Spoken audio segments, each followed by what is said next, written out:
Ayan, magandang umaga mga ka-agri. Nandito tayo sa Palos Apis Seedling Center mga ka-agri. Bibili tayo ulit ng use para pang tabon dun sa may pakwan natin na itatanim, second batch mga ka-agri.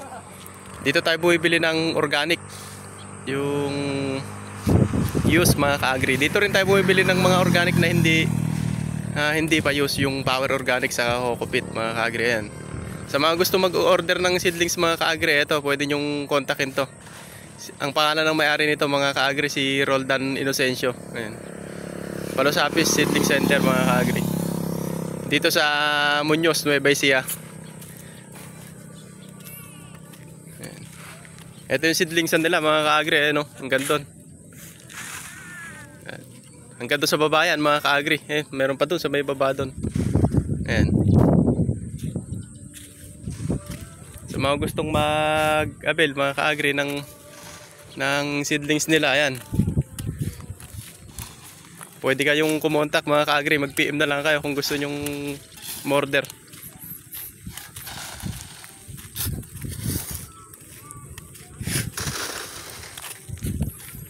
Dito naman mga ka-agri yung patubuan nila,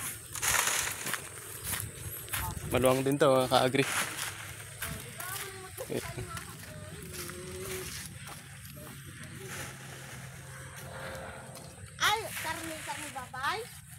Wow, sana all.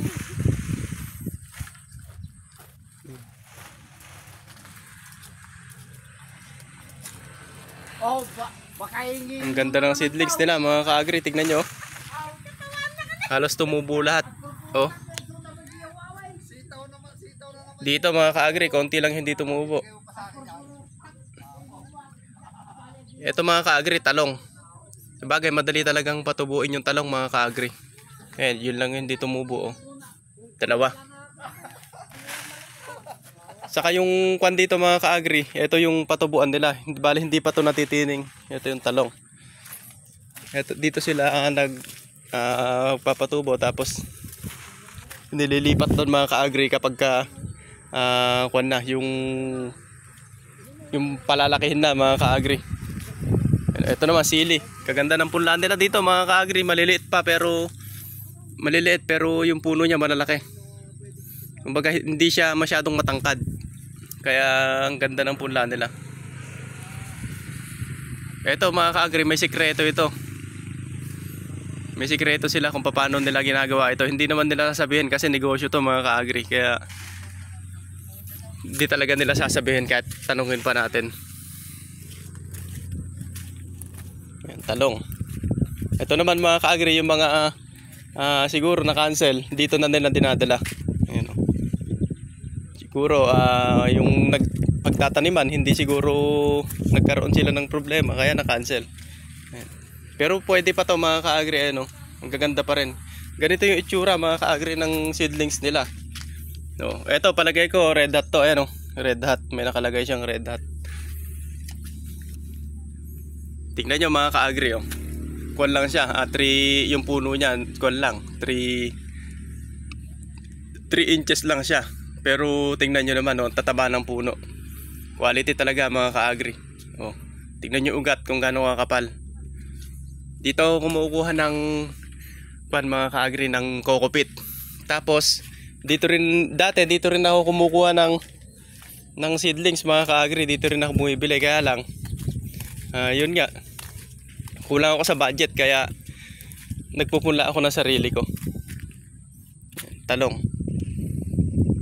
Tingnan niyo yung punla nilang talong, oh. Sobrang kapal. Yan, nag-i-spray na rin sila rito ng fungicide. Ayan, oh. Nag-i-spray sila ng fungicide na yung palagay ko yan, Mancozeb yan mga ka-agri, na kulay blue. Sili. Pero hindi pa pwede yan mga ka-agri, maliliit pa. Pero tingnan nyo, quality. Oh. Tingnan nyo, yung sinasabi ko mga ka-agri, na maliliit yung punla, pero malalaki yung puno niya. Saka yung ugat nito talagang malalaki. Andito yung patubuan nila mga ka-agri, ayan, oh.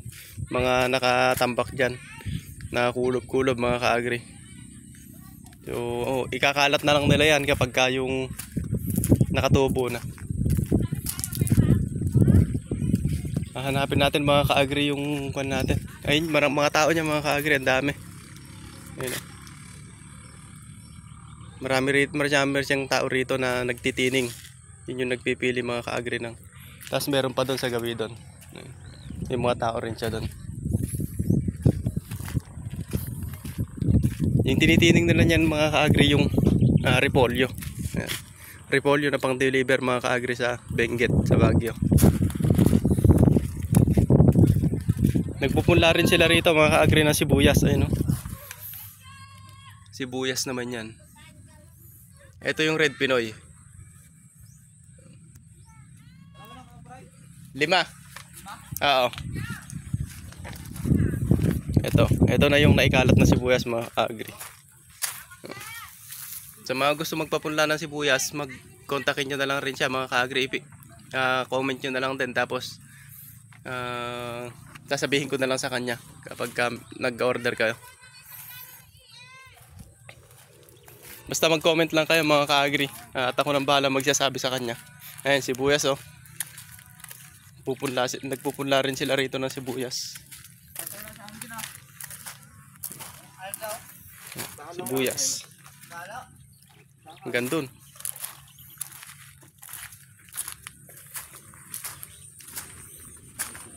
Ito yung isa mga ka-agri sa pinakamalaking seedling sand dito sa seedling nursery dito sa Muñoz. Sobrang lawak ng seedling sand na to mga ka-agri. No? Malawak talaga to. Hektarya mga ka-agri itong seedling sand na to. Ito naman yung pulang sibuyas. Ayan, no? May nakapangalan kung kanino. Ayan, no? Lupoy. 4-pack. Siguro ayan, nakalagay na yan kung kailan siya pinunla. 10-3, mga October 3 mga ka-agri. Nung pinunla yan. Maraming punla rito. Tapos yan pa, mga punla rin yan.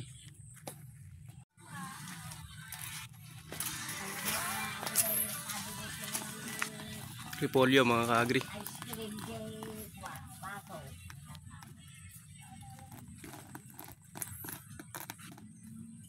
Halo namin ng organic. Ito yung sunog na ipa. Basa siya. Basa. Ayan. Basa. Sunog na ipa. Hinalo namin dito. Konti lang mga ka-agri para hindi mainit. Kasi mainit yung sunog na ipa. Sarap yun. Andito, nahalo na siya. Ayan. Solve na solve talaga doon. Di. Meron. Ito yung organic. Ayan.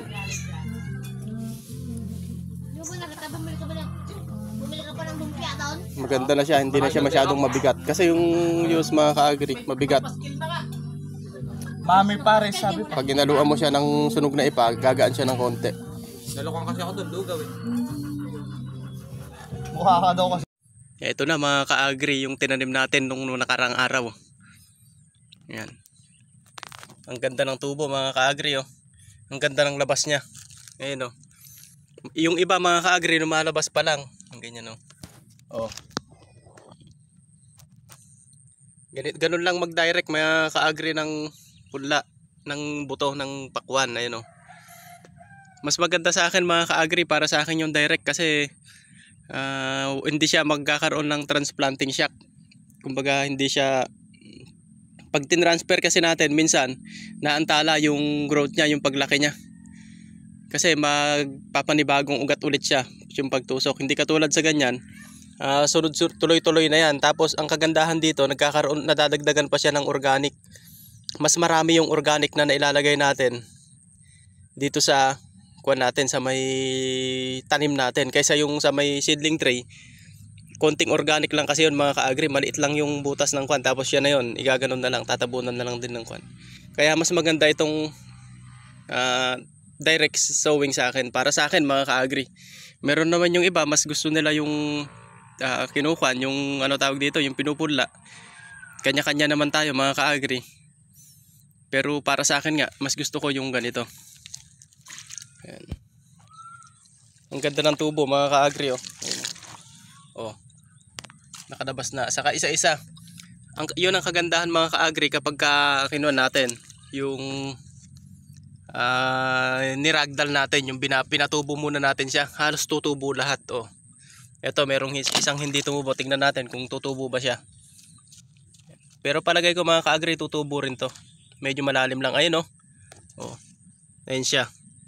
So tutubo rin siya. Siguro nahuli lang siya sa maliit lang yung tubo niya nung nilagay natin, kaya ganyan. Ayun oh. Ang ganda ng tubo niya mga ka-agri, halos tumubo na lahat. Ayan oh. Ang ganda ng tubo niya oh.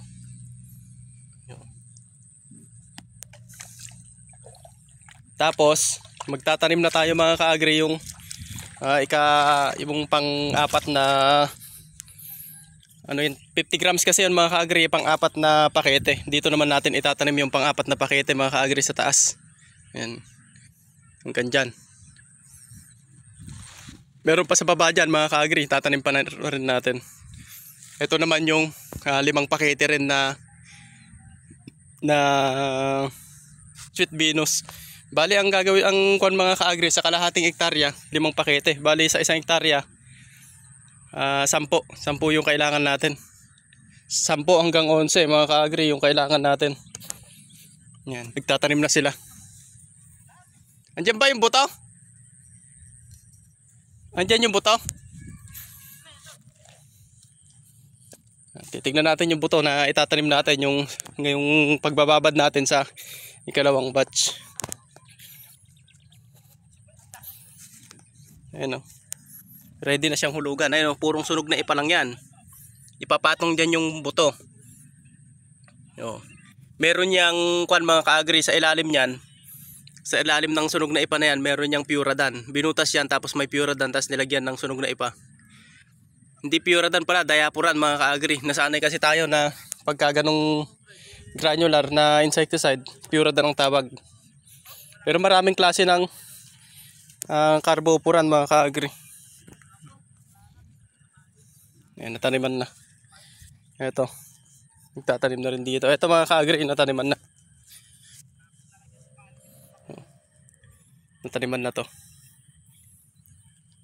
Ito naman sa tabi niya yung nakatubo na. Tingnan nyo mga ka-agri, oh, talagang nakakatuwa. Halos tumubo siya lahat to. So ayun lang mga ka-agri, maraming salamat sa mga nanood at abangan nyo na lang mga ka-agri yung update dito kung ano yung gagawin pa natin dito sa may Pakwaran tapos sa Silihan. Abang-abang na lang mga ka-agri sa video para kung gusto nyong ma-inspire mga ka-agri o yung may kahit papano may mabuo na ideya sa mga isip ninyo sa panonood nyo ng vlog na to. So maraming salamat po.